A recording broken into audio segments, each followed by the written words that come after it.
Hello everybody, this is Danny from Deep South Homestead. I want to give you a little bit of talk about living off the land. Guys, there's a lot of hype out there today about coming cold weather, the mini ice age, the economic collapse, World War III. There's the Korean conflict, EMP. There's all these things out here that is being thrown out at us. And guys, it could be any one of them. There's as many different scenarios out there as there is a way to look at it. Everybody's grasping at straws, trying to figure this thing out and be prepared for it. But the bottom line is, if we have to survive, we have to know how to live off the land. Now behind me here is a stream on my property. And yes, water is very important on a homestead, having your own water source. But there's more to having your own water source to living off the land than just water. And we're going to talk about some of these things throughout this video. Alright guys, we're up here at the animal pen here. We've got turkeys in the background. We've got chickens in the background here. And guys, we do raise our own meat here on the homestead. As part of our living off the land. We have rabbits, we have pigs, we had sheep, we have goats now. We have all these things to raise our own meat. We have wildlife. We have lots of wildlife on the property here. And that's important. That's extremely important. And you need this if you're going to survive and live off the land. But that's not the only thing that there is to living off the land. Okay guys, we are here with part of our food storage. This is part of it, not all of it, and food is extremely important, being stored up to being able to live off the land, because all this food came from the land. But guys, with everything you see around me here right now, there's more to living off the land than just having food stored up. Okay guys, I want to talk to you about one more thing here that's really overlooked. You don't really hear anybody talking about this when it comes to living off the land, and it's timber. In order to survive on a homestead and live off the land, you must have timber. Timber is one of the most important things. I look at a lot of homesteads now, and people call themselves living off the land, or off-grid and all this kind of stuff, and I look around, there's no trees. If you're going to live off the land, you have got to have trees. Trees play an important part. They play a part as far as shading a home, keeping it cool in the summertime.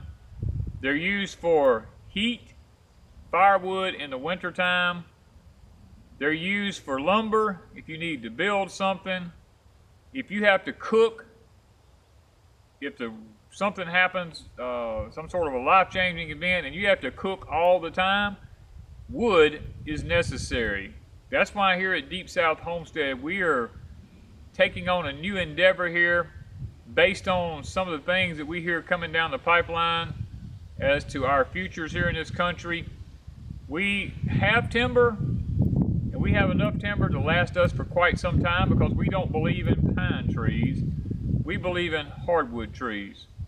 Hardwood trees play a massive part of surviving and living off the land.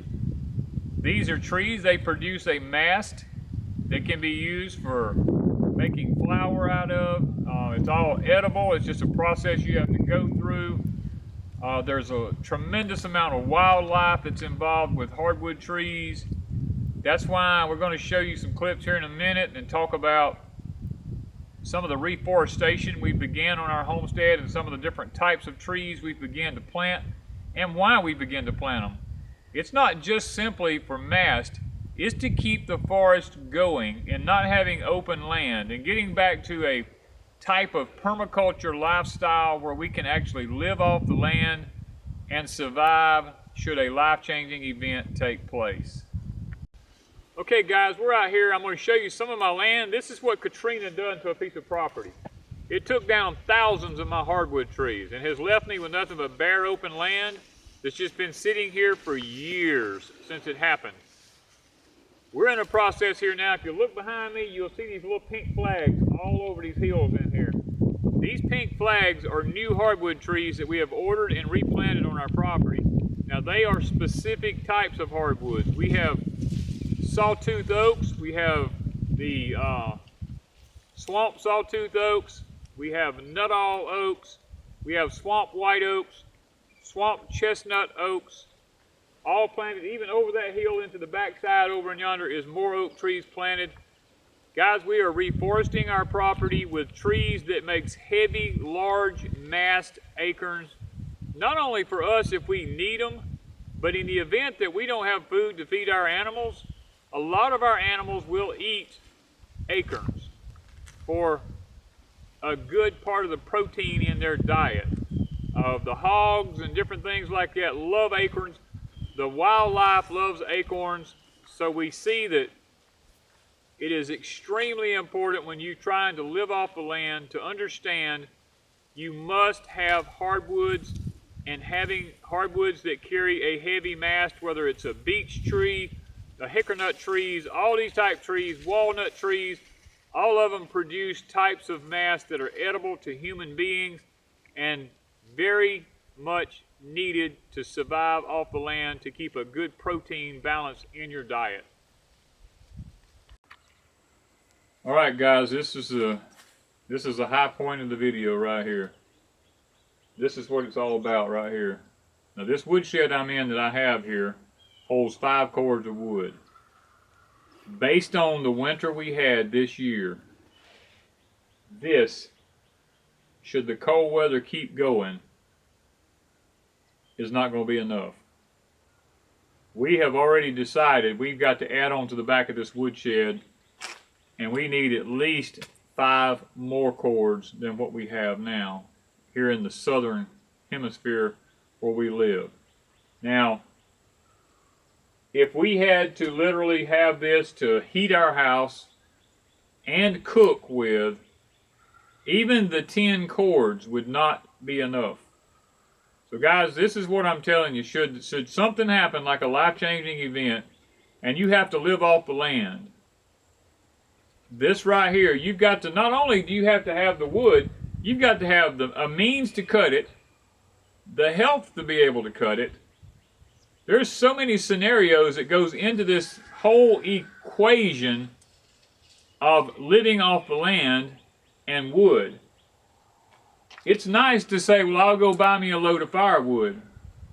But if a life-changing event takes place, that probably won't happen. It will be left up to you, it'll be left up to me to gather our own firewood.